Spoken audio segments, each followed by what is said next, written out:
Hi tailoring புது machine இல்லை second hand machine வாங்க போகிறீங்களா? கண்டிப்பாக இது தெரியாமல் வாங்கிடாதீங்க. ரொம்ப ஃபீல் பண்ணிடுவீங்க. நான் இப்போ தான் டெய்லரிங் கற்றுட்ருக்கேன், இல்லை நான் வீட்டில் ஸ்டிச் பண்ணிகிட்ருக்கேன், இல்லை நான் ஒரு ஷாப் ஓப்பன் பண்ண போகிறேன் அப்படிங்கிறவங்க எந்த மாதிரி மிஷின் வாங்கலாம்? அது பெடல் மிஷினா, இல்லை பவர் மிஷினா, இல்லை செகண்ட் ஹேண்ட் மிஷினா அப்படிங்கிறத பற்றி நான் சொல்கிறேன். நான் எனக்கு மிஷின் வாங்கும்போது என்னெல்லாம் தெரியாமல் வாங்கிட்டேன் அப்படிங்கிறதையும் உங்ககிட்ட சொல்கிறேன். இதை பற்றி டீட்டெயில் லாங் வீடியோ சீக்கிரமே நான் போடுறேன். Okay, thanks.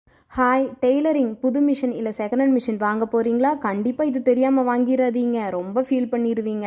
நான் இப்போ தான் டெய்லரிங் கற்றுட்ருக்கேன், இல்லை நான் வீட்டில் ஸ்டிச் பண்ணிகிட்ருக்கேன், இல்லை நான் ஒரு ஷாப் ஓப்பன் பண்ண போகிறேன் அப்படிங்கிறவங்க எந்த மாதிரி மிஷின் வாங்கலாம்?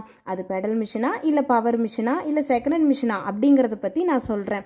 நான் எனக்கு மிஷின் வாங்கும்போது என்னெல்லாம் தெரியாமல் வாங்கிட்டேன் அப்படிங்கிறதையும் உங்ககிட்ட சொல்கிறேன். இதை பற்றி டீட்டெயில் லாங் வீடியோ சீக்கிரமே நான் போடுறேன். Okay, thank you.